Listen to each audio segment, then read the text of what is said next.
¿Alguna vez se han preguntado cómo una simple risa puede destruir una vida entera? Yo lo descubrí de la peor manera posible. Buenas tardes, mis queridos. Mi nombre es Esperanza Mendoza Olivares, tengo 78 años y hoy voy a compartir con ustedes una historia que guardé en mi corazón durante mucho tiempo.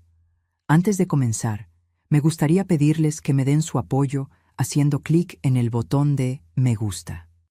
Si aún no están suscritos al canal, suscríbanse para no perderse ninguna historia como esta y cuéntenme en los comentarios desde dónde están viendo.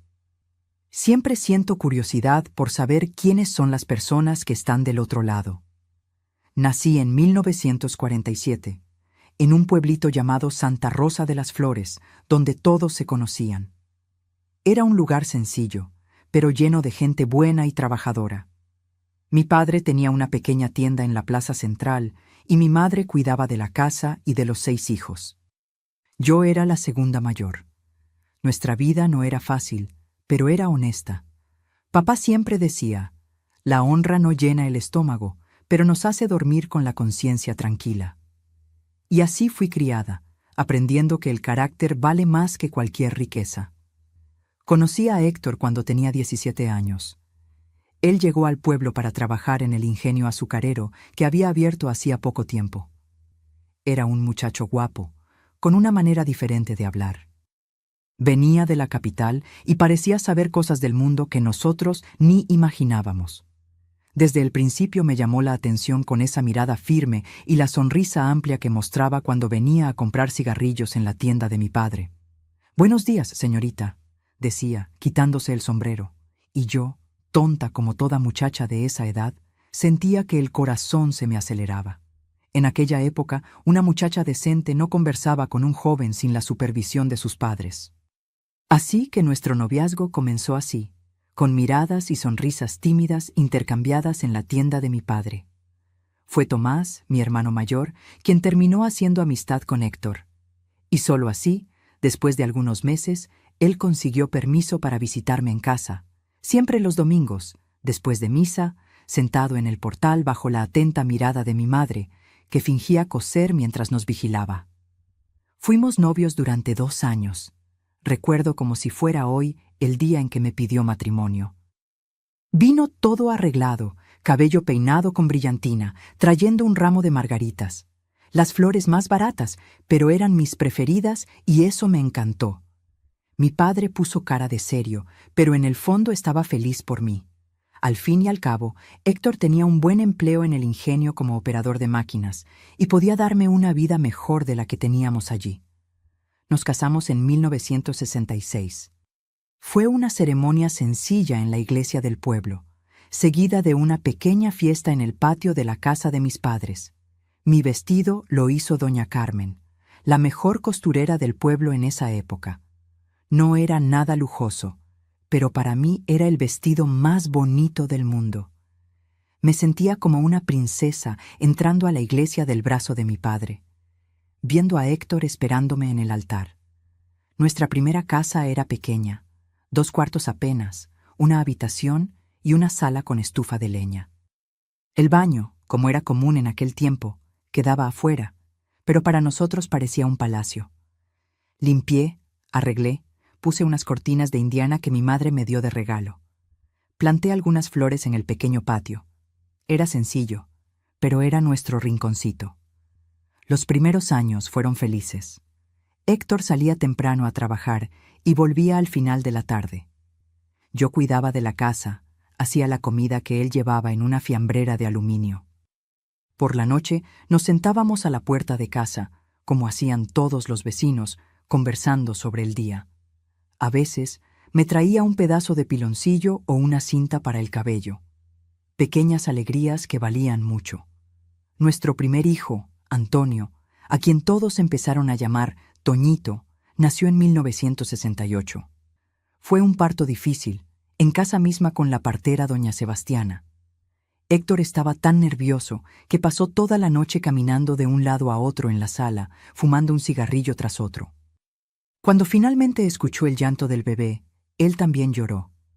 Entró a la habitación, me miró, toda sudada y cansada, sosteniendo esa cosita roja que gritaba, y dijo: «Mira lo que hemos hecho, Esperanza. Es el niño más guapo del mundo». Y así comenzamos nuestra familia. Héctor demostró ser un buen padre. Volvía del trabajo y enseguida quería tomar a Toñito en brazos, jugar con él, hacer reír al niño. Los fines de semana íbamos a visitar a mis padres o a los padres de él, que vivían en el pueblo vecino. Era una vida sencilla, pero todo estaba bien. Estábamos construyendo algo juntos. Fue alrededor de 1972, cuando Toñito ya tenía 4 años, que comencé a notar cambios en Héctor. Pequeñas cosas al principio. Empezó a llegar más tarde del trabajo. Decía que estaba haciendo horas extras. A veces volvía con olor a bebida, pero no mucho. Solo lo suficiente para que yo lo notara. Cuando preguntaba, decía que había tomado solo un trago con los compañeros. En esa época, lo promovieron en el ingenio. Pasó a trabajar más directamente con la gente de la oficina. Ya no se quedaba solo en las máquinas. Comenzó a vestirse mejor. Compró algunas camisas nuevas. Decía que necesitaba causar buena impresión a los jefes. Me alegré por él, claro. Era una oportunidad de mejorar nuestra vida. Con el mejor salario, conseguimos comprar algunos muebles nuevos. Una cama matrimonial de verdad para sustituir el colchón que poníamos en el suelo. Una nevera, cosa que muchos vecinos aún no tenían. Recuerdo la alegría de hacer paletas de grosella para Toñito en el verano. Cosas simples que parecían lujo para nosotros. Pero junto con esas mejoras, algo comenzó a cambiar entre nosotros. Héctor pasaba más tiempo fuera de casa. Cuando volvía, parecía distante, demasiado cansado para conversar. Por la noche, después de cenar y acostar a Toñito, decía: «Estoy tan cansado, creo que dormiré en la sala hoy para no molestarte con mis ronquidos». La primera vez me pareció extraño, pero insistió en que estaba roncando mucho y no quería molestar mi sueño. Al principio, era de vez en cuando. Pronto pasó a ser casi todas las noches.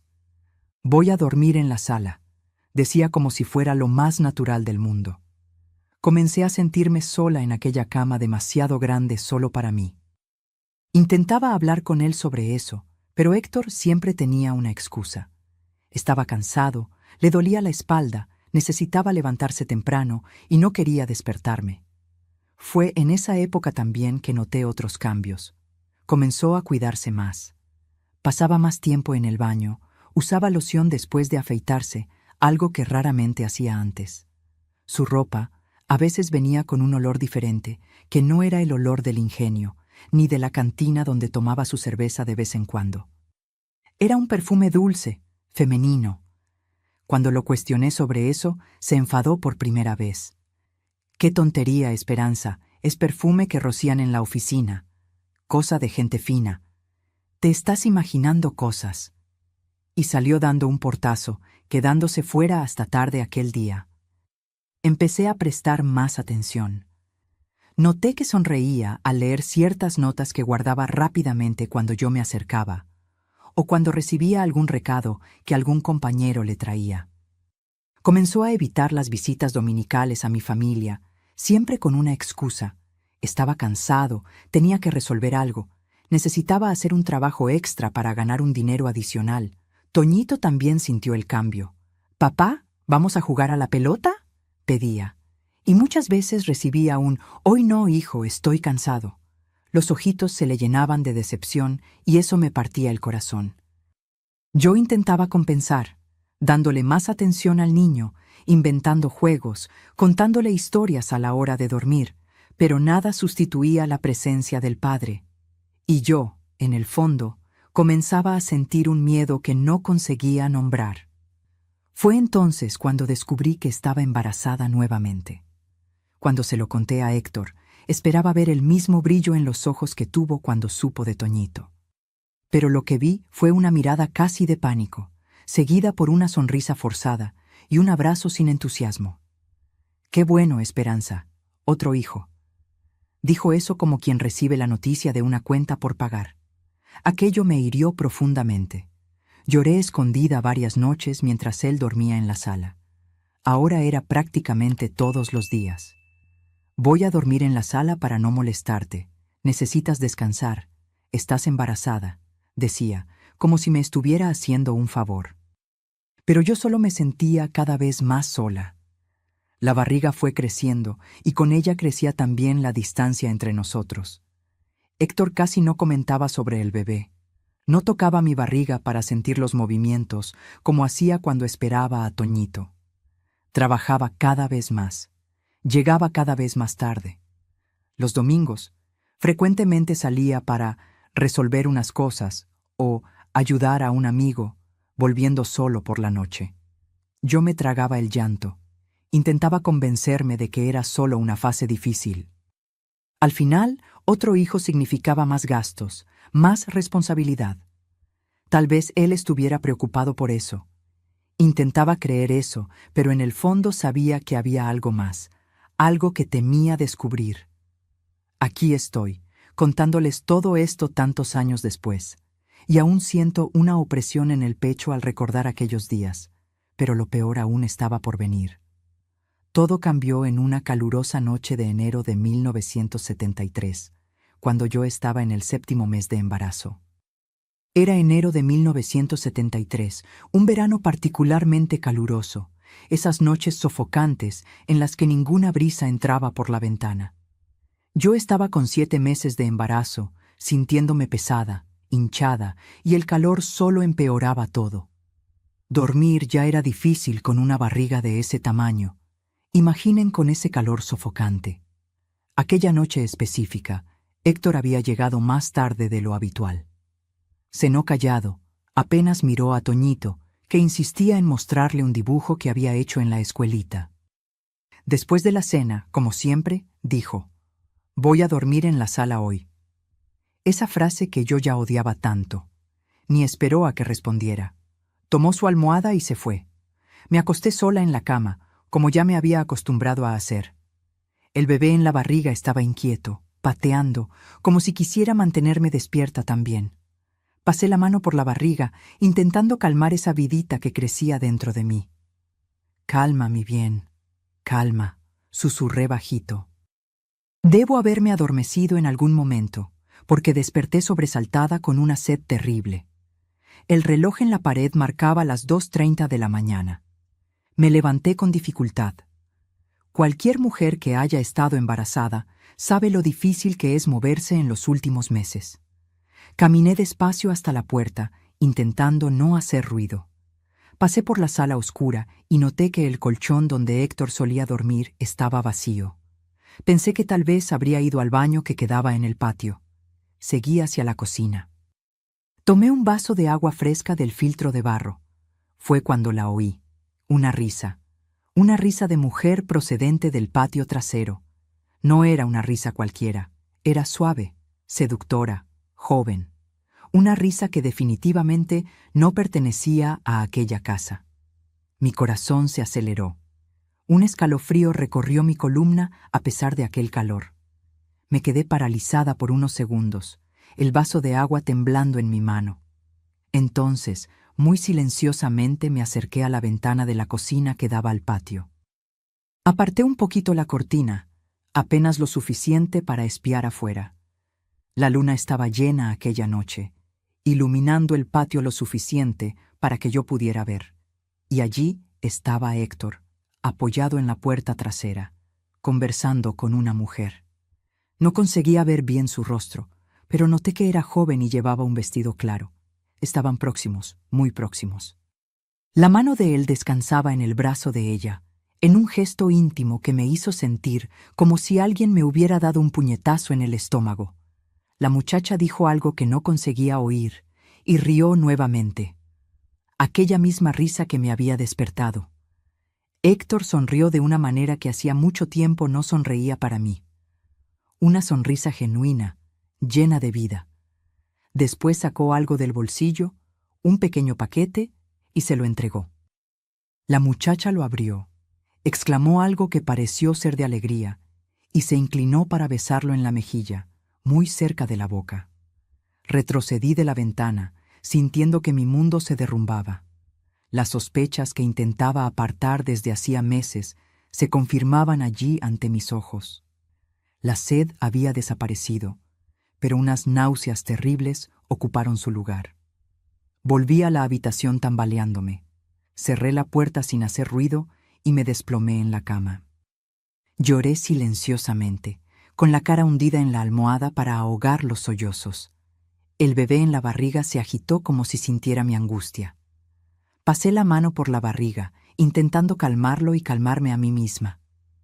Va a estar todo bien, mentí, sin saber si algún día creería esas palabras. No sé cuánto tiempo estuve llorando. En algún momento oí la puerta de entrada abrirse y cerrarse suavemente. Héctor volviendo adentro, pensando que yo estaba dormida, sin saber que acababa de romper mi corazón en pedazos. Sequé las lágrimas, respiré hondo y decidí que lo enfrentaría por la mañana. No podía seguir fingiendo que no estaba pasando. Fingí estar dormida cuando él vino a verificar si yo aún estaba en la habitación. Después lo oí acomodarse en la sala. Pasé el resto de la noche despierta, reviviendo cada momento de los últimos meses, cada excusa, cada voy a dormir en la sala, cada vez que llegó tarde o salió sin explicación. Todo tenía sentido ahora, dolorosamente claro. Cuando los primeros rayos de sol entraron por la ventana, me levanté decidida. Preparé el café, como siempre hacía. Desperté a Toñito para la escuela, lo ayudé a vestirse. Actué normalmente frente a él. Los niños perciben todo, y no quería que mi hijo notara que algo estaba mal. Después de que el vecino pasó para llevarlo a la escuelita junto con su hijo, volví a la cocina, donde Héctor tomaba su café, leyendo un periódico viejo, como si nada hubiera pasado. ¿Quién era esa muchacha en el patio anoche?, pregunté sin rodeos, mi voz más firme de lo que esperaba. Héctor se quedó helado, la taza suspendida en el aire. Sus ojos encontraron los míos, y en ellos vi algo que nunca había visto antes. Miedo, mezclado con culpa. ¿De qué estás hablando, Esperanza? Intentó desviar la conversación, pero su voz tembló un poco. Los vi, Héctor, en el patio de madrugada. Te vi entregándole un regalo. Oí su risa. Mi voz falló en ese momento, las lágrimas amenazando volver. Pero tragué el llanto, decidida a no mostrarme débil. Él colocó la taza en la mesa, suspiró profundamente. Por un segundo pensé que lo negaría, que inventaría alguna excusa, pero entonces sus hombros cayeron, derrotados. «Es Lupita», dijo finalmente. «Trabaja como secretaria del ingeniero Eugenio, el jefe de ingenieros del ingenio. Lupita». Ahora el fantasma tenía un nombre, una joven secretaria, como en las radionovelas que yo escuchaba. Solo que esta vez yo era la esposa traicionada, no un personaje distante. «¿Cuánto tiempo hace?», pregunté, sintiendo un nudo en la garganta. Él vaciló. «Unos meses». «¿Es por eso que has estado durmiendo en la sala, para poder salir y encontrarte con ella cuando yo estoy dormida?» Héctor no respondió, pero su silencio fue respuesta suficiente. Me desplomé en una silla, sintiendo el peso de todo aquello. 7 años de matrimonio, un hijo, otro en camino, y él tirándolo todo por la borda por causa de una muchacha joven de la oficina. «¿Qué le diste anoche?», pregunté, recordando el pequeño paquete. Él volvió a vacilar. «Un prendedor pequeño. No fue caro». Pero yo sabía que era mentira. Teníamos dificultades para pagar las cuentas a fin de mes, pero él tenía dinero para comprar regalos a su amante. Pensé en las veces que tuve que economizar en el mercado, en la ropa que remendaba para Toñito, mientras él gastaba nuestro sufrido dinero con ella. «¿Estás enamorado de ella?», la pregunta que más temía hacer. Él desvió la mirada, y en aquel momento supe la respuesta antes de que hablara. «Pasó, Esperanza. No lo planeé, pero sí, me gusta ella». Cada palabra era como una puñalada. Recordé nuestra boda, cómo había jurado amarme y respetarme para siempre ante Dios y ante todos, cómo habíamos soñado juntos con nuestra familia, nuestra casita, nuestro futuro, y ahora todo se derrumbaba ante mis ojos. «¿Y el bebé? ¿Y Toñito?», pregunté, la mano instintivamente sobre mi barriga. No sé, Esperanza. No sé qué hacer. No quería que lo descubrieras así. ¿Cómo querías que lo descubriera entonces? ¿O pretendías engañarme para siempre? La rabia comenzaba a sustituir la tristeza inicial. Él no respondió. Nos quedamos allí en silencio, como dos extraños. El hombre frente a mí ya no parecía el muchacho del que me enamoré. Aquel que me hacía sentir especial, que prometió que construiríamos una vida juntos. Era un extraño, alguien a quien ya no reconocía. ¿Vas a terminar con ella?, pregunté finalmente, un último hilo de esperanza aún prendido a mi corazón. Él vaciló. No sé si puedo, Esperanza. Y allí, en aquella vacilación, tuve mi respuesta. Él no elegiría a nuestra familia, no me elegiría a mí. Me levanté, con las piernas temblorosas, y salí de la cocina sin decir nada más. ¿Qué más había que decir? Él había hecho su elección y no fui yo, ni nuestros hijos. Fue aquella muchacha de risa fácil y juventud que yo ya no tenía. Las semanas siguientes fueron un borrón de dolor y confusión. Héctor continuó en casa, durmiendo en la sala, saliendo cada vez más. Yo, en mi orgullo herido, no conté a nadie, ni a mi madre, ni a mis hermanas. Tenía vergüenza. En aquella época, una mujer traicionada cargaba con una marca como si fuera culpa de ella que el marido buscara a otra. Comencé a prepararme para lo peor. Si él iba a dejarme, necesitaba tener cómo mantenerme y a mis hijos. Fue cuando busqué a doña Carmen, la costurera que había hecho mi vestido de novia. Siempre tuve buena mano para la costura, pero nunca pensé en hacer de ello una profesión. Le pedí que me enseñara más, que me dejara ayudar en su taller en las horas en que Toñito estaba en la escuela. Doña Carmen, una viuda de edad que no tenía hijos, me acogió con cariño. Quizá percibió mi desesperación detrás de la petición. Me enseñó a hacer moldes, a coser diferentes tipos de tela, a hacer acabados más finos. Aprendí rápido. Mis manos parecían saber qué hacer, como si coser fuera un talento dormido dentro de mí. Mientras tanto, mi barriga crecía. La pequeña vida dentro de mí parecía más fuerte que mi propio dolor, forzándome a seguir adelante. Para Toñito, intenté mantener las apariencias. Decía que papá estaba trabajando mucho, que era una fase, pero los niños sienten cuando algo está mal. Se volvió más callado, menos risueño. En marzo de 1973 nació mi hija, Celina. Fue un parto más fácil que el primero, pero más solitario. Héctor estaba allí, pero parecía distante, como si estuviera apenas cumpliendo una obligación. No veía en sus ojos el brillo que había visto cuando nació Toñito. Sostuvo a la niña brevemente, dijo que era bonita, y enseguida me la devolvió. Aquellos primeros días, con un recién nacido, son siempre difíciles. Noches sin dormir, la recuperación del parto, la lactancia. Pero esta vez yo hacía todo prácticamente sola. Héctor llegaba tarde, salía temprano, evitaba quedarse en casa los fines de semana. Cuando Celina lloraba por la noche, era yo quien se levantaba, incluso exhausta.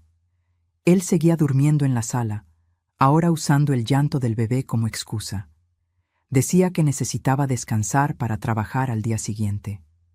Fueron tiempos duros, muy duros, pero algo en mí cambió con el nacimiento de Celina. Mirando aquel rostrito inocente, tan dependiente de mí, algo se fortaleció en mi interior. No podía darme el lujo de derrumbarme.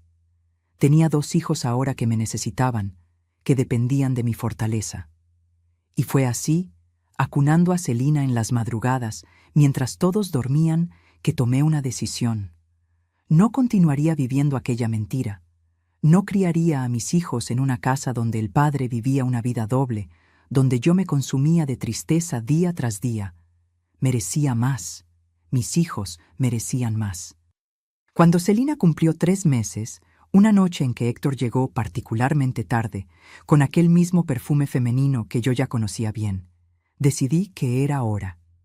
Esperé a que se acomodara en la sala, y entonces fui hasta allí, con Celina dormida en mis brazos. Necesitamos hablar, dije, mi voz calma pero decidida. Esto no puede continuar así. Él me miró, sorprendido por mi enfoque directo. Ya no conversábamos de verdad hacía semanas. ¿Qué quieres decir? Tú sabes muy bien. Sigues viendo a esa muchacha, ¿no? A Lupita. Él no lo negó, apenas suspiró levemente, como si estuviera demasiado cansado para mentir. Necesitas elegir, Héctor. O te quedas con tu familia de verdad, sin más encuentros escondidos, sin más mentiras, o te vas. Las palabras salieron más firmes de lo que esperaba, sorprendiéndonos a los dos.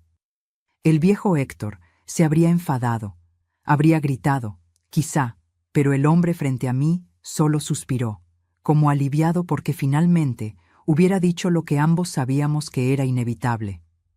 Ella quiere que vaya a vivir con ella, Esperanza, hace tiempo ya. Está cansada de ser la otra. La franqueza me tomó desprevenida. Esperaba más negación, más excusas, pero allí estaba la verdad cruda, finalmente. ¿Y qué quieres tú?, pregunté, aunque ya sabía la respuesta. Él vaciló. Miró a Celina durmiendo en mis brazos, y por un segundo vi un destello de algo, remordimiento, quizá, en sus ojos. No quería herirte, ni a los niños. Pero lo has hecho, respondí, sorprendiéndome por la falta de lágrimas. Parecía que ya había llorado todo lo que podía. Y seguirás haciéndolo si te quedas aquí fingiendo que somos una familia mientras tu corazón está en otro lugar. Él no respondió.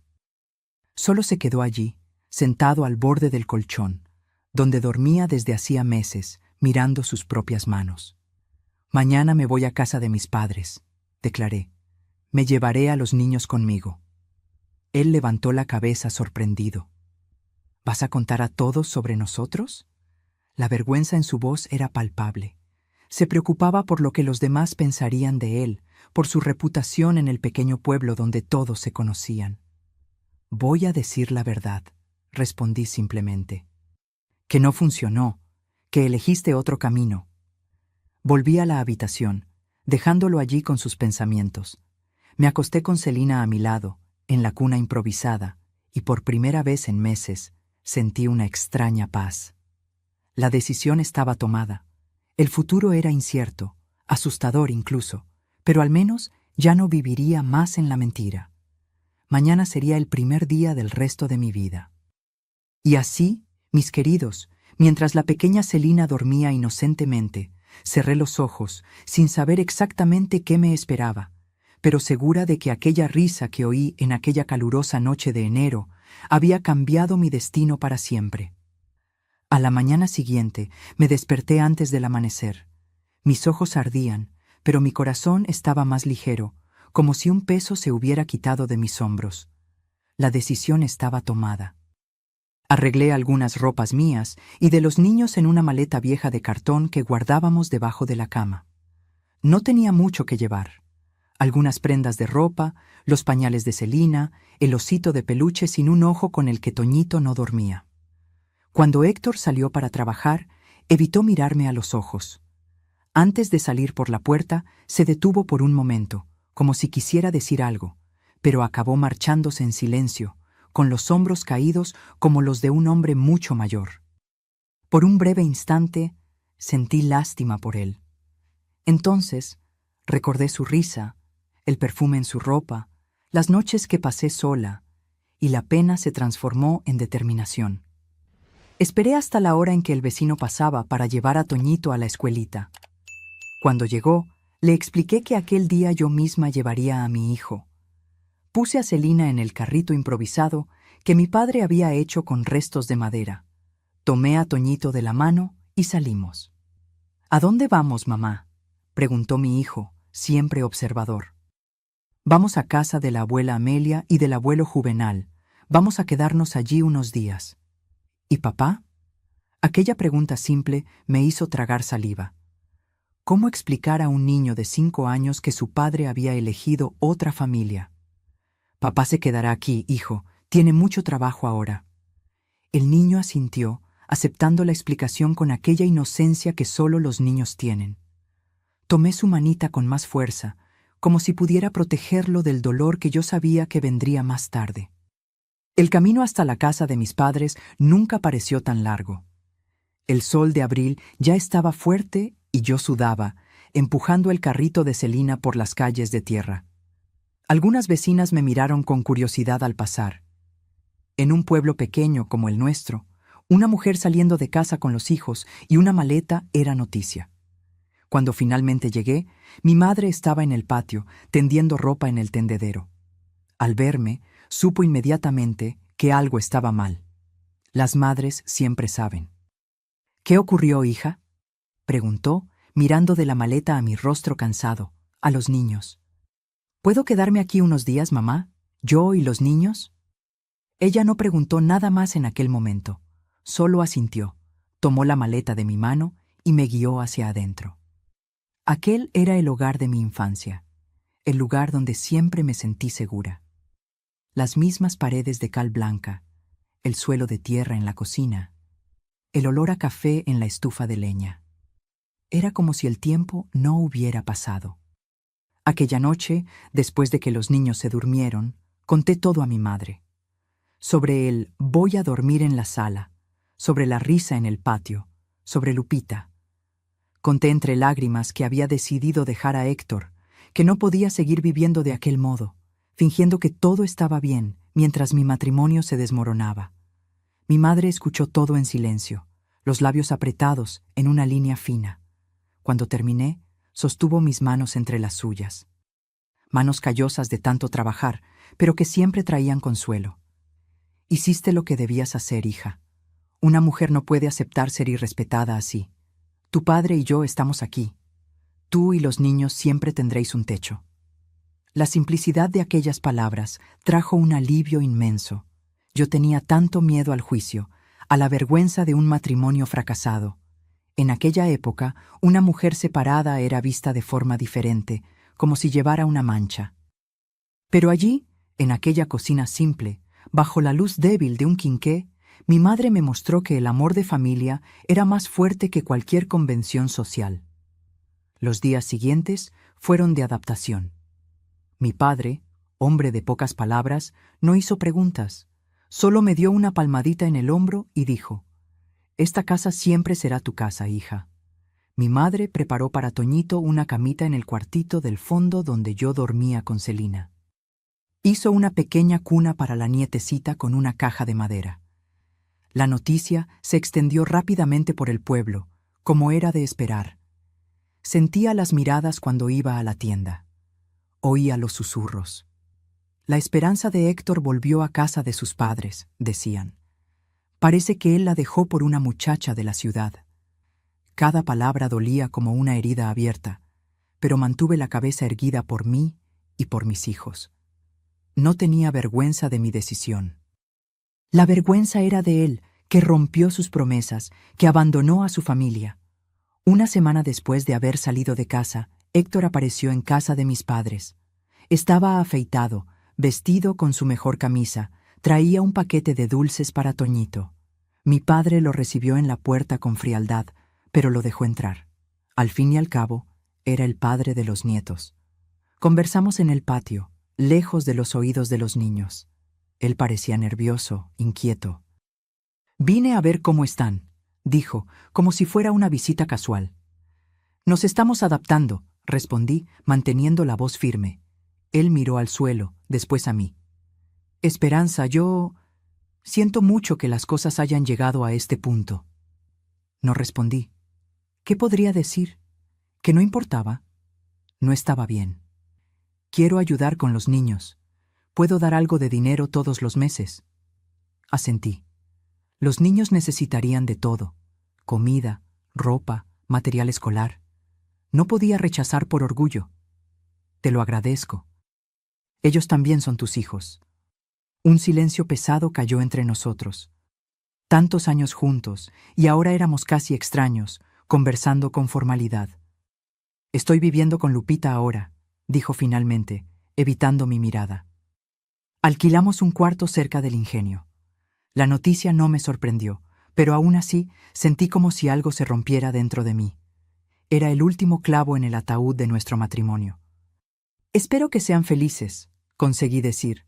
sorprendiéndome a mí misma por la sinceridad en las palabras. No le deseaba mal, solo quería seguir adelante, construir una nueva vida para mí y para mis hijos. Él se marchó después de jugar un poco con Toñito. Vi la confusión en los ojos de mi hijo cuando el padre se despidió. No entendía por qué no volvíamos todos juntos a casa, pero los niños tienen una capacidad increíble para adaptarse. Pronto, la rutina en casa de mis padres se convirtió en la nueva normalidad para él. Fue en ese período cuando doña Carmen, la costurera, se convirtió en mi salvadora. Ella supo de mi situación, como todos en el pueblo, y apareció un día en casa de mis padres. «Esperanza, ¿aún quieres aprender más sobre costura?», preguntó directa, como siempre. «Necesito una ayudante en el taller. El trabajo aumentó y estas manos viejas ya no dan abasto». La miré con gratitud. Sabía que era más un gesto de bondad que una necesidad real. Doña Carmen era la mejor costurera de la región, no necesitaba ayuda, pero me estaba ofreciendo una oportunidad de trabajo, de independencia. «Quiero sí, doña Carmen, se lo agradezco mucho». Acordamos que iría a su taller 3 veces por semana, en las mañanas en que Toñito estaba en la escuela. Celina aún era pequeña, así que la llevaría conmigo. Mi madre se ofreció a cuidar de ella mientras yo trabajaba, pero doña Carmen insistió en que llevara a la niña. «Un niño no molesta», dijo. «Tengo el rincón perfecto para poner su cunita mientras tú trabajas». Y así comenzó mi nueva vida. Por la mañana llevaba a Toñito a la escuela. Después seguía con Celina al taller de doña Carmen. Allí aprendí mucho más que costura. Aprendí sobre negocios, sobre cómo tratar con clientes, sobre cómo poner precio al trabajo. Doña Carmen era rigurosa pero paciente. «Este dobladillo no está recto, Esperanza. Deshazlo y hazlo de nuevo». «Oh, este acabado tiene que ser perfecto. La cliente está pagando por la perfección». Yo absorbía cada lección, cada crítica, cada elogio.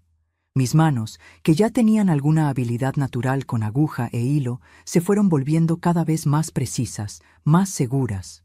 Comencé haciendo trabajo simple, dobladillos, ajustes, botones.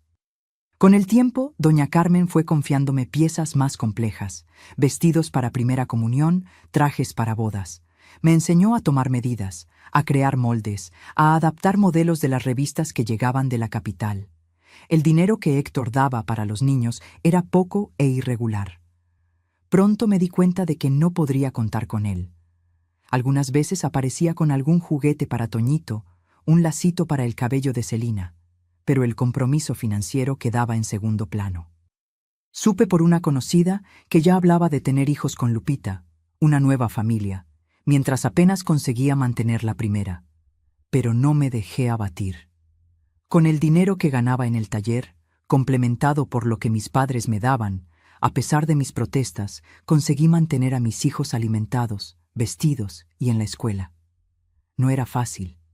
Hubo noches en que lloré escondida después de que todos dormían, exhausta del trabajo, preocupada por el futuro, pero nunca me permití desistir. Un año después de que comencé a trabajar con doña Carmen, ella me llamó para una conversación seria.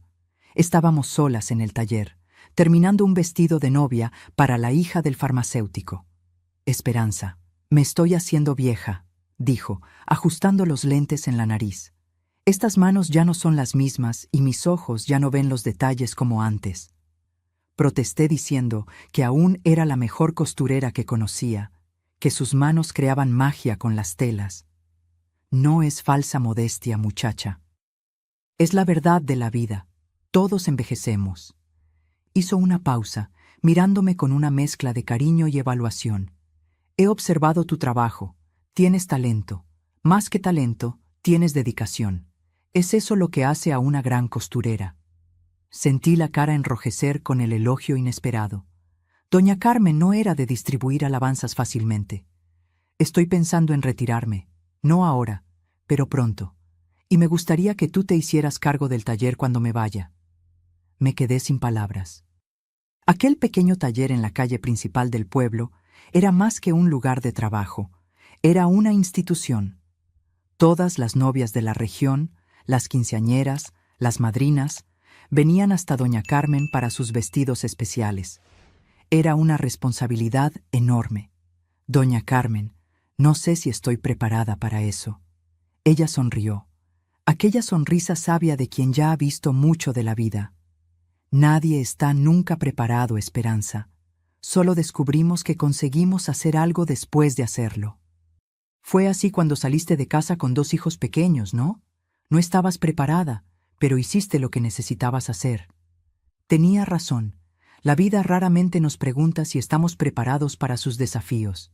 Simplemente los coloca en nuestro camino y nos toca enfrentarlos o huir. Voy a pensar en esto como un plan para el futuro, continuó doña Carmen. Mientras tanto, quiero que empieces a asumir más responsabilidades aquí. Atender a las clientes sola, hacer presupuestos, decidir plazos. Necesito saber que puedes llevar todo antes de pasar el bastón. Aquella noche, volví a casa de mis padres con la cabeza hirviendo de ideas. Celina, ahora con casi 2 años, dormía en mis brazos. Toñito caminaba a mi lado, contando sobre su día en la escuela.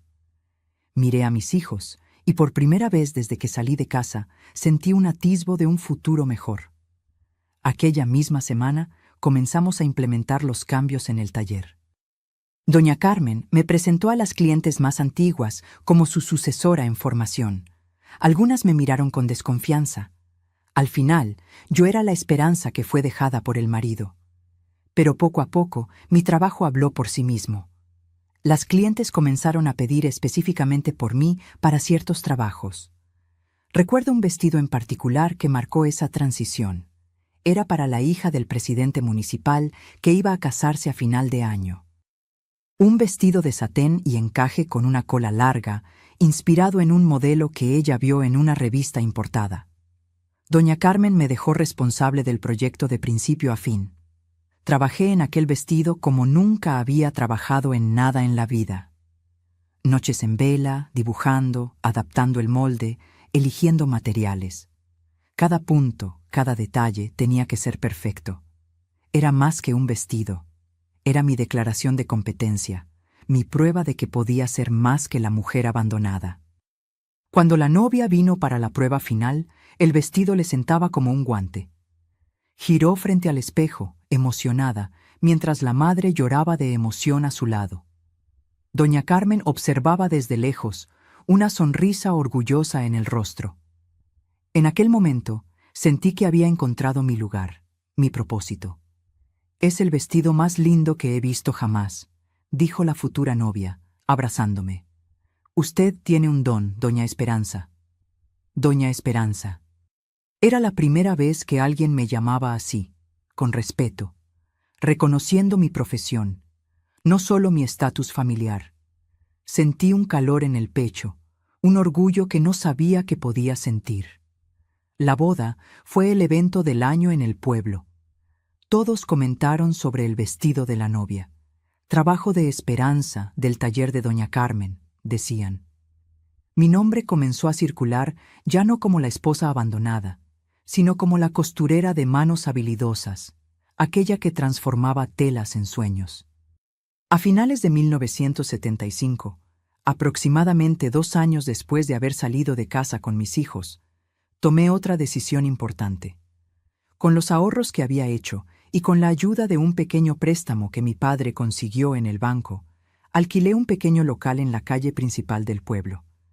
Era más pequeño que el taller de doña Carmen. Necesitaba reformas, pero era mío. El primer espacio que realmente me pertenecía desde que dejé el hogar que compartía con Héctor. Doña Carmen, lejos de sentirse traicionada, me animó. «Así es como debe ser», dijo. «Necesitas tu propio espacio, construir tu propio nombre. Seguiremos siendo amigas y compañeras». Con la ayuda de mis hermanos y de algunos amigos, pintamos el lugar, arreglamos las ventanas, instalamos estanterías. Compré una máquina de coser usada, pero en buen estado. Una inversión que representó meses de ahorro. Mi madre me dio algunas sillas antiguas que estaban en el desván. Mi padre hizo un letrero de madera para el frente de la tienda. Taller Esperanza, costura a medida. El día de la inauguración, Una pequeña multitud se reunió. Mi familia, amigos, clientas de doña Carmen que vinieron a desearme buena suerte. Celina, ya con casi 3 años, corría por el espacio, encantada con los colores de las telas expuestas.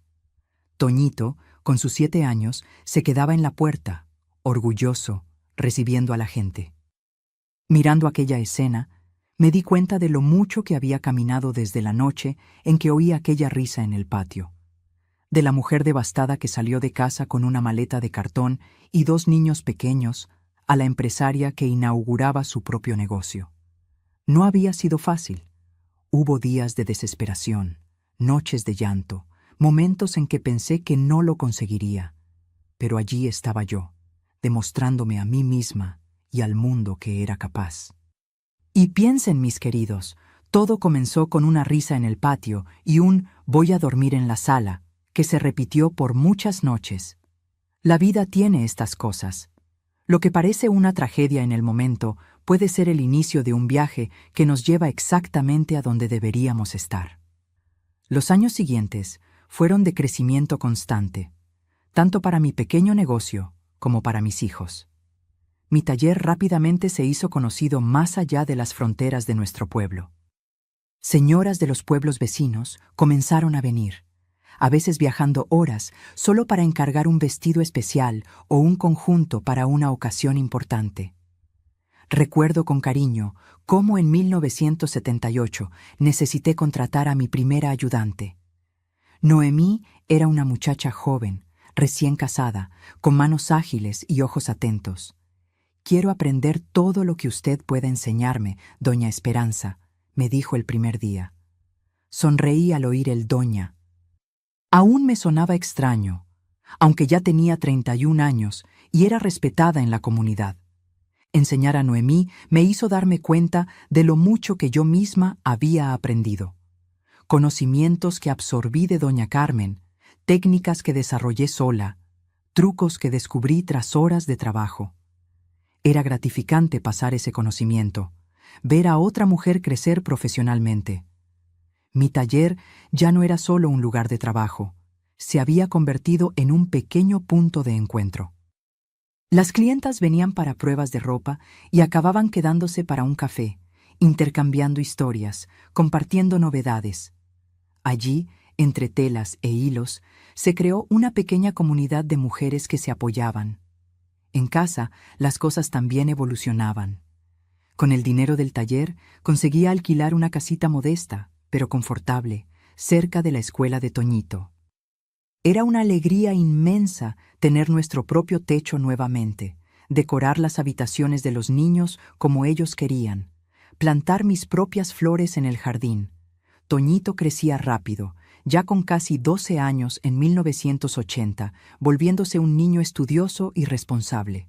Celina, con sus 7 años, era pura energía y curiosidad. La relación de ellos con el padre continuaba, aunque esporádica.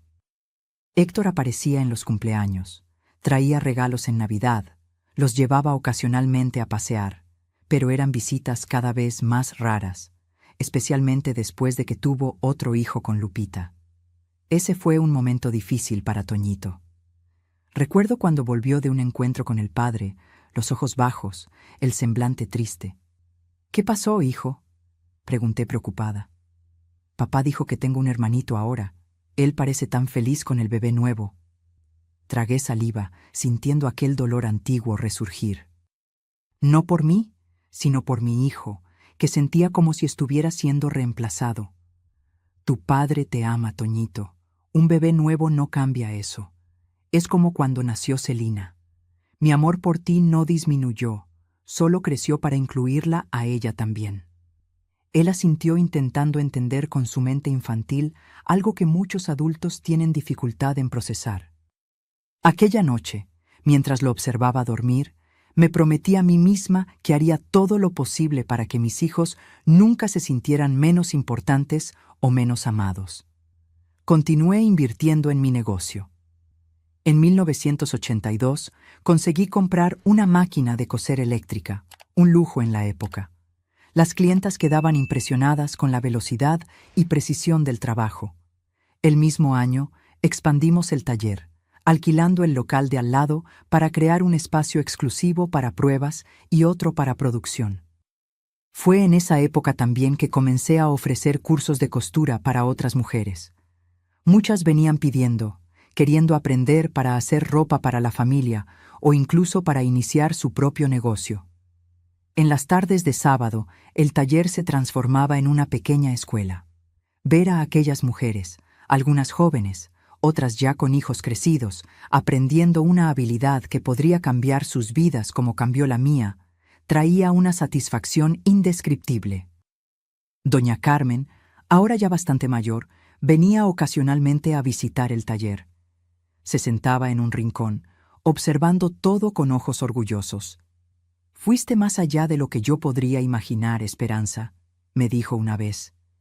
«Transformaste un oficio en un verdadero movimiento». Sus palabras me emocionaron profundamente. De cierta forma, era verdad. El taller se había convertido en más que un negocio. Era un lugar donde las mujeres encontraban independencia, respeto y comunidad. En 1984 recibí la noticia del fallecimiento de Doña Carmen. Lloré como si hubiera perdido a una segunda madre. En muchos aspectos, ella fue exactamente eso. La mujer que me tendió la mano cuando más lo necesitaba, que creyó en mí cuando yo misma dudaba de mi capacidad. En el funeral, muchas mujeres vinieron a abrazarme, diciendo cómo Doña Carmen siempre hablaba de mí con orgullo, cómo me consideraba su mayor logro. Fue ese mismo año, en una tarde lluviosa de mayo, cuando el pasado volvió a llamar a mi puerta de una forma que jamás habría esperado. Estaba en el taller finalizando un vestido de graduación, cuando Noemí me avisó que había un hombre queriendo hablar conmigo. «Parece abatido, doña Esperanza», dijo que es un conocido antiguo. Al levantar los ojos de mi trabajo, vi a Héctor parado en la puerta del taller. Pero no era el Héctor que recordaba, el hombre guapo y confiado que conocí, ni siquiera el marido distante de los últimos tiempos juntos. Era un hombre envejecido prematuramente, delgado, con ojeras profundas y ropa que parecía demasiado grande para su cuerpo. «Esperanza», dijo, la voz baja, casi un susurro. «¿Puedo hablar contigo?» Por un momento me quedé paralizada. No lo veía de cerca hacía casi 2 años, desde el 10º cumpleaños de Toñito. Nuestras interacciones se habían limitado a breves encuentros cuando venía a buscar o traer a los niños, cada vez más raros. «Claro», respondí finalmente. «Vamos a la parte de atrás. Podemos hablar mejor allí». Lo conduje hasta una pequeña sala en la parte trasera del taller, donde generalmente hacía reuniones con proveedores o clientes especiales. Noemí nos trajo café, mirando curiosa a aquel hombre que ella no conocía, pero que claramente tenía alguna historia conmigo. «¿Qué puedo hacer por ti, Héctor?», pregunté cuando estuvimos a solas. Él sostenía la taza de café con manos temblorosas. Noté que sus dedos estaban amarillentos por el cigarro y había una palidez en su rostro que no era natural. «Quería ver cómo estás», dijo, mirando alrededor de la sala, admirando las telas caras, las fotografías enmarcadas de novias vistiendo mis creaciones. «Lo conseguiste, ¿no? Construiste todo esto sola». Había una mezcla de admiración y tristeza en su voz que me tomó desprevenida. «No fue fácil», respondí sin saber exactamente a dónde nos llevaría aquella conversación. «Pero sí, estoy bien. El taller va bien, los niños también. Toñito me dijo que está pensando en medicina, y Celina ya sabe leer mejor que muchos niños mayores». Asintió, sintiendo un orgullo cálido en el pecho al oír sobre mis hijos. «Son buenos niños, estudiosos, responsables». Un silencio incómodo cayó entre nosotros. Habíamos agotado las cortesías iniciales y ahora flotaba la pregunta no formulada. ¿Por qué estaba allí, después de tanto tiempo?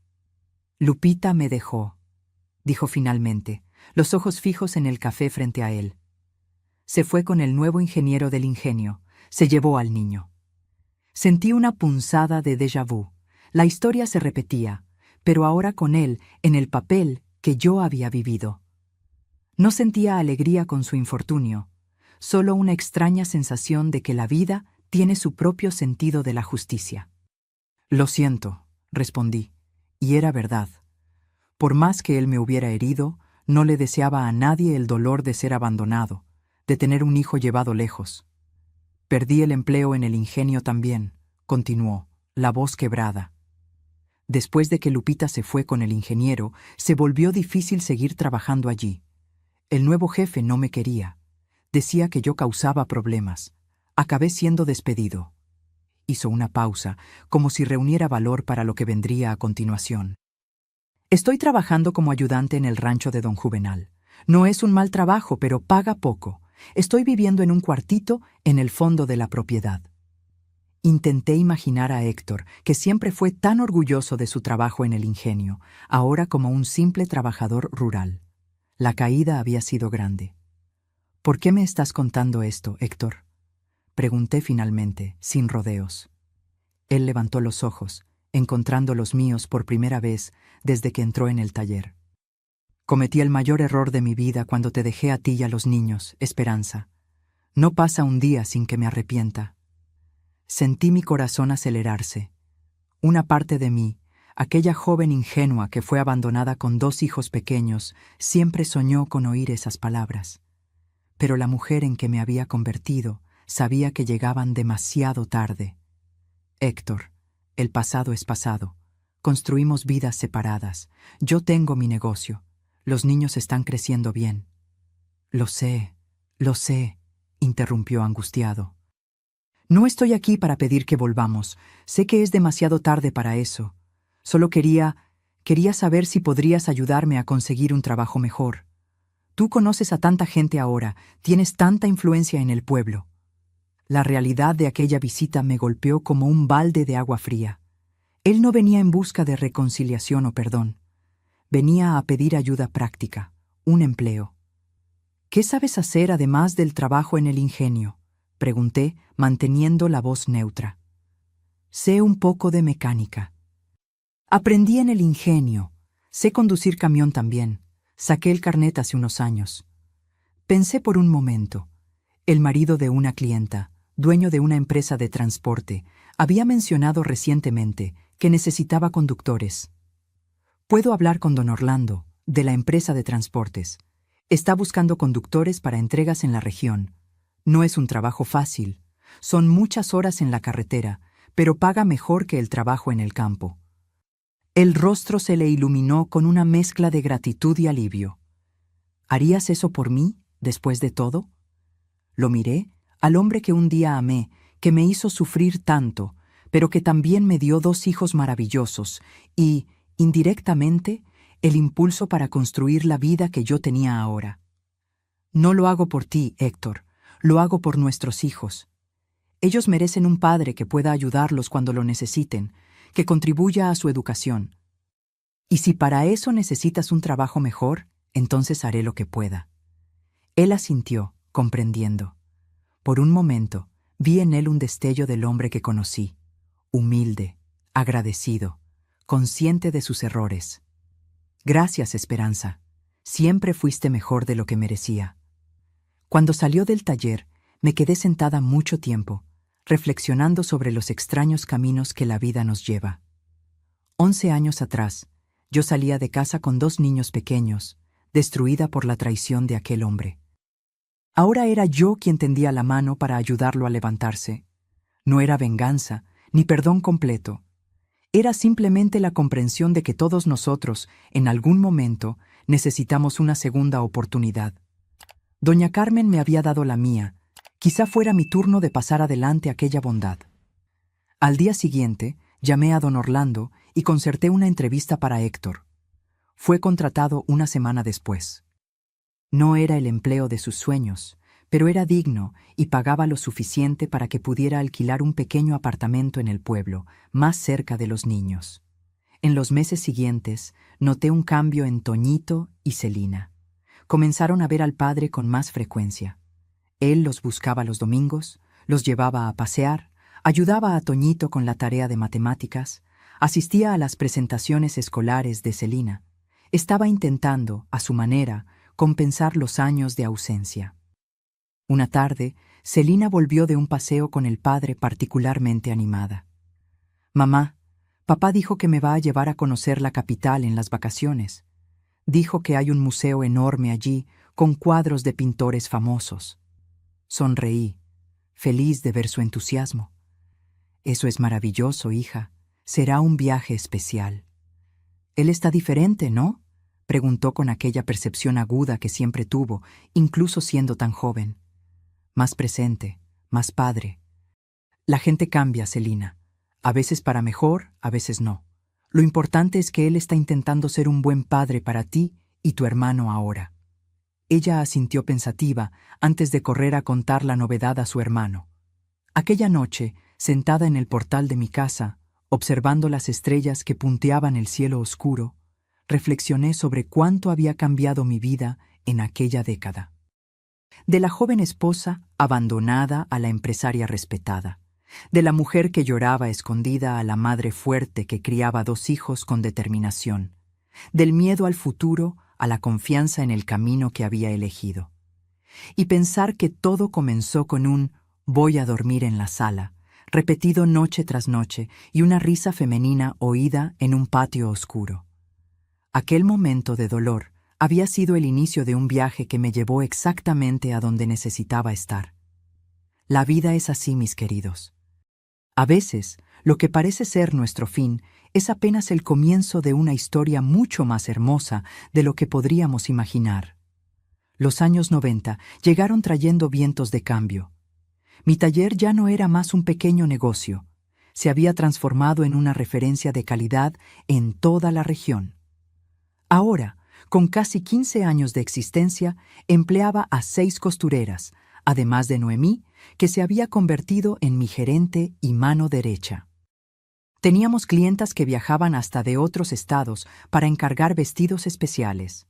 En 1992, tomé una decisión que cambiaría nuevamente el rumbo de mi negocio. Visité una feria de moda en la capital y me encantaron los vestidos de novia que vi allí. Diseños sofisticados, telas importadas, acabados que nunca había visto antes. Volví a casa con la cabeza hirviendo de ideas. ¿Por qué no crear mi propia colección de vestidos de novia? No solo por encargo, como hacía hasta entonces, sino piezas listas que las novias pudieran probar y adaptar. Invertir en esa idea significaba un riesgo financiero considerable. Necesitaría comprar telas caras en cantidad, contratar más costureras especializadas, ampliar el espacio del taller. Me senté con Toñito, que a los 24 años ya estaba en el 3er año de medicina, para discutir la viabilidad del plan. «Mamá, nunca te he visto retroceder ante un desafío», me dijo, analizando los números que yo había anotado cuidadosamente. «Si crees que puede funcionar, entonces adelante. ¿Recuerdas lo que siempre me decías cuando yo tenía miedo de intentar algo nuevo? El no ya lo tienes, ahora ve en busca del sí». Sonreí al oír mis propias palabras volviendo a mí a través de mi hijo. Aquel niño que un día lloró por la ausencia del padre, ahora era un hombre sensato, determinado, a punto de convertirse en médico, y tenía razón. Yo nunca había retrocedido ante los desafíos de la vida. ¿Por qué iba a empezar ahora? Con la ayuda de un préstamo bancario que el gerente aprobó sin dudar, dado el historial de éxito del taller, inicié la expansión. Alquilé el edificio entero, donde antes ocupábamos solo 2 habitaciones. Reformamos todo, creando un espacio amplio y elegante, con probadores confortables, un salón de exposición para los vestidos listos y un área exclusiva para atención personalizada. La inauguración del nuevo espacio, ahora llamado Casa Esperanza Novias y Alta Costura, fue un acontecimiento en el pueblo. El presidente municipal asistió, así como varias personalidades locales. Hasta el periódico de la capital envió a un reportero para cubrir la historia de la costurera que se convirtió en empresaria de éxito. Entre los invitados, para mi sorpresa, estaba Héctor. Se había establecido como conductor confiable en la empresa de transportes, había conseguido comprar una pequeña casa en las afueras del pueblo y mantenía una relación más cercana con nuestros hijos. Cuando lo vi entrar tímidamente en el salón, vistiendo su mejor traje, un poco pasado de moda, pero bien cuidado, sentí una emoción inesperada. «Vine a felicitarte», dijo, entregándome un pequeño ramo de margaritas, las mismas flores sencillas que me había dado cuando pidió mi mano en matrimonio tantos años atrás. «Has construido algo increíble, Esperanza. Estoy orgulloso de haber sido parte de tu vida, aunque no haya sido de la forma en que debería». Agradecí con una sonrisa sincera. El resentimiento que un día sentí por él se había transformado en una serena aceptación del pasado. Al fin y al cabo, si no hubiera oído aquella risa en aquel patio tantos años atrás, quizá nunca habría descubierto mi propia fuerza, mi propio valor. El nuevo concepto del taller fue un éxito inmediato. Pronto tuvimos que establecer un sistema de citas para las pruebas, pues el salón vivía lleno de futuras novias. Mis creaciones comenzaron a aparecer en revistas especializadas. Una revista de moda de la capital hizo un reportaje de 4 páginas sobre la diseñadora provinciana que está revolucionando el mercado de vestidos de novia. En 1994, a los 47 años, recibí una invitación que jamás podría haber imaginado: participar como expositora en una feria de moda nupcial en Ciudad de México.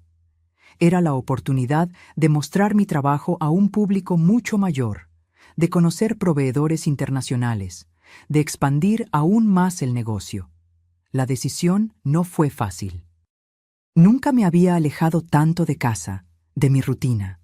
Celina, con 21 años, cursaba la Universidad de Pedagogía en la capital del estado y volvía a casa los fines de semana. Fue ella quien más me animó. «Mamá, tienes que ir. Es la oportunidad de tu vida. Yo volveré a casa durante esa semana, vigilaré todo, ayudaré a Noemí en lo que haga falta». Y así, con una mezcla de ansiedad y emoción, partí hacia Ciudad de México con una selección de mis mejores vestidos. La feria era en un centro de exposiciones enorme, con expositores de todo México e incluso de otros países. Mi stand era pequeño, comparado con los de las grandes casas de moda, pero lo arreglé con todo el cariño, destacando lo mejor que tenía. El primer día, pocas personas se detuvieron a mirar. Yo era una desconocida allí, sin el renombre de las marcas famosas. Pero el segundo día, una periodista de una revista de novias se encantó con uno de mis vestidos, un modelo con aplicaciones de encaje hechas a mano, inspirado en los manteles que mi abuela bordaba. Tomó varias fotos, me entrevistó largamente, queriendo saber cómo una costurera de provincia había llegado hasta allí. Conté mi historia sin omitir nada. El matrimonio joven, la traición descubierta, la madrugada en que oí aquella risa que cambió mi destino, la lucha para criar a mis hijos sola, el aprendizaje con doña Carmen, la construcción gradual de mi negocio.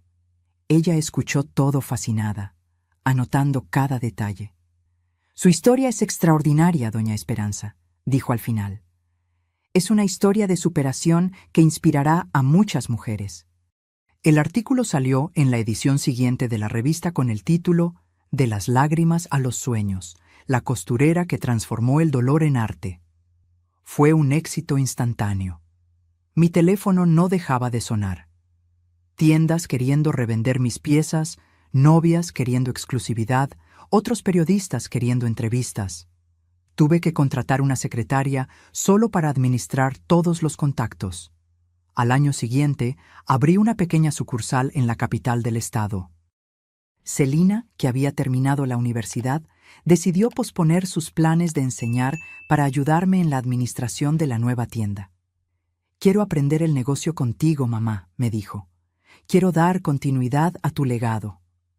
Aquellas palabras me llenaron de orgullo. Ver a mi hija, que creció observándome trabajar incansablemente, ahora queriendo seguir mis pasos, era una de las mayores recompensas que podría recibir. Toñito se graduó en medicina en 1996, especializándose en pediatría. Decidió volver a nuestro pueblo en vez de quedarse en la capital, como muchos compañeros hicieron. «Quiero atender a los niños de aquí, mamá. Muchos nunca han visto a un pediatra en su vida».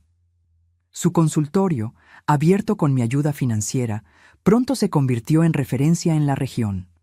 Atendía a muchos pacientes gratuitamente, especialmente a aquellos que venían de las áreas rurales más pobres. En 1998, a los 51 años, recibí una noticia que cambiaría una vez más el rumbo de mi vida. Héctor había sufrido un derrame cerebral mientras conducía. Por suerte, estaba estacionado en el momento, esperando para hacer una entrega. Fue socorrido rápidamente y llevado al hospital, donde Toñito, como médico del pueblo, acabó cuidando de él. «Sobrevivirá, mamá», me dijo mi hijo por teléfono, «pero quedará con algunas secuelas. Parálisis parcial del lado izquierdo, dificultad para hablar. Necesitará cuidados». Héctor no tenía a nadie. El hijo que había tenido con Lupita, ahora con 14 años, vivía lejos con la madre y el padrastro. No mantenían contacto desde hacía años. Sus padres ya habían fallecido y los hermanos vivían lejos. Estaba solo en un momento en que más necesitaba ayuda. Fue Celina quien sugirió lo impensable. «Podría quedarse en el cuartito de atrás de la casa, mamá. Ese que usamos para guardar cosas viejas. Podemos limpiarlo, poner una cama, adaptarlo para alguien con dificultades de movimiento». Miré a mi hija sorprendida. «¿Sugieres que tu padre venga a vivir con nosotros después de todo?» Ella se encogió de hombros con aquella sabiduría que siempre pareció más allá de su edad. «Es nuestro padre, mamá. Cometió errores, sí, y nos lastimó mucho, pero en los últimos años ha intentado redimirse. Estuvo presente cuando lo necesitamos. Ahora él nos necesita a nosotros». Toñito estuvo de acuerdo. «Sería más fácil para mí monitorear su recuperación si estuviera cerca, y contratar una enfermera a tiempo completo sería muy caro». Y así, casi 25 años después de que salí de casa con 2 niños pequeños, tras descubrir la traición de Héctor, él volvió al seno de la familia, no como marido, sino como un paciente, un padre que necesitaba cuidados. Adaptamos el cuartito de atrás, como Celina sugirió. Instalamos barras de apoyo, una cama hospitalaria que Toñito consiguió en el hospital, un sillón confortable junto a la ventana que daba al jardín. Contratamos a una cuidadora para las mañanas, cuando todos estábamos fuera de casa. Por la tarde, yo misma asumía los cuidados cuando volvía del taller.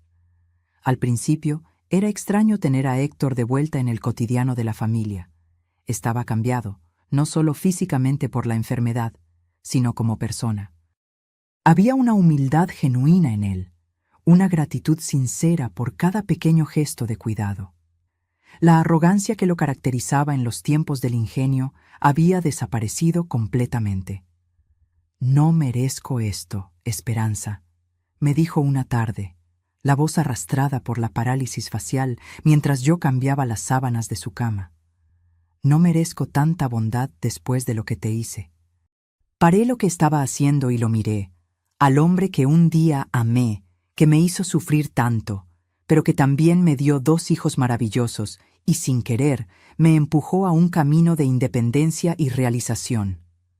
«No lo estoy haciendo por ti, Héctor. Lo estoy haciendo por nuestros hijos que quieren cuidar a su padre y por mí misma también. Aprendí hace mucho tiempo que guardar rencor solo envenena a quien lo guarda, nunca a quien lo merece». Él asintió, los ojos llorosos. «Siempre fuiste una mujer extraordinaria, Esperanza. Me di cuenta demasiado tarde». A medida que pasaban los meses, la salud de Héctor mejoraba gradualmente. La fisioterapia estaba funcionando y ya conseguía caminar pequeñas distancias con la ayuda de un bastón. El habla también era más clara. Poco a poco, se convirtió en parte de la rutina de la casa, cenando con nosotros en la mesa de la cocina, viendo televisión con Celina en las noches que ella no salía, conversando con Toñito sobre sus pacientes cuando venía a visitarnos. En el año 2000, al cumplir 30 años de taller, ahora un verdadero imperio de la moda nupcial, con 3 tiendas y más de 40 empleados, decidí pasar la gestión principal a Celina, que se había revelado una administradora talentosa. Continuaría trabajando, claro, creando nuevos modelos, supervisando la producción, pero quería más tiempo para mí misma, para disfrutar de la vida que había construido con tanto esfuerzo. Fue también en ese año que recibí la más sorprendente propuesta de Héctor. Esperanza, me dijo una tarde en que estábamos solos tomando café en el portal. Sé que no tengo derecho a pedir esto, pero ¿aceptarías que nos casáramos de nuevo? No como marido y mujer de verdad. No estoy sugiriendo eso, sino legalmente, para que pueda dejarte todo lo que tengo cuando me vaya. Me quedé sin palabras por un momento. De todas las cosas que esperaba oír de él, aquella era la última. Héctor, no necesitas hacer esto. No necesito tu herencia. Tengo mucho más de lo que soñé tener un día. Él sonrió. Aquella media sonrisa torcida que el derrame le había dejado. No es mucho, lo sé. La casita, algunas inversiones que hice a lo largo de los años, pero es mi manera de intentar compensar un poco lo que te quité en el pasado. Lo miré por un largo tiempo. El hombre frente a mí ya no era el joven atractivo del que me enamoré, ni el marido distante que me traicionó. Era un hombre envejecido, marcado por la vida y por la enfermedad, intentando hacer las paces con su pasado. Hagamos algo diferente, sugerí finalmente. No necesitamos casarnos de nuevo. Puedes dejar lo que quieras en testamento a quien desees, y en cuanto a ti y a mí, podemos ser amigos. Creo que después de todo lo que pasamos, es lo que somos ahora. Viejos amigos que compartieron una vida entera de historias, algunas dulces, otras amargas. Él asintió, los ojos llorosos nuevamente. Gracias, Esperanza, por todo. En los años que siguieron, encontré una paz que jamás imaginé posible. Mi negocio prosperaba en las manos competentes de Celina. Toñito se había casado con una médica que conoció en la facultad y me dieron 2 nietos adorables. Héctor, aunque todavía con limitaciones, se había convertido en una presencia constante y reconfortante en nuestra casa, ayudando como podía, contando historias a los nietos, aconsejando a Celina sobre negocios con base en su experiencia. ¿Y yo? Yo continuaba creando, cosiendo, soñando, pero ahora con la serenidad de quien sabe que transformó dolor en belleza, abandono en fuerza, desesperación en determinación. Hoy, a los 78 años, miro hacia atrás y veo el bordado complejo que la vida cosió. Cada punto, cada nudo, cada arreglo, todo tuvo su propósito. Hasta aquella noche en que oí una risa en el patio, que en su momento pareció el fin del mundo, acabó siendo apenas el comienzo de la verdadera historia que estaba destinada a vivir. ¿Y saben, mis queridos? Si hay una lección que aprendí en este largo camino, es que a veces son justamente los mayores dolores los que nos empujan hacia los mejores senderos. Aquel "voy a dormir en la sala", repetido tantas noches, fue en realidad el primer paso hacia mi liberación. Aquella risa que tanto me hirió fue el sonido que me despertó a mi propia fortaleza. La vida es así, un bordado intrincado, donde hasta los puntos más oscuros tienen su función, creando contrastes que hacen el diseño final aún más bello y significativo. Y es por eso que estoy aquí hoy compartiendo mi historia con ustedes, para que sepan que no importa lo mucho que la vida parezca derrumbarse en un momento, puede estar apenas abriendo espacio para algo mucho más grande y más hermoso que está por construirse.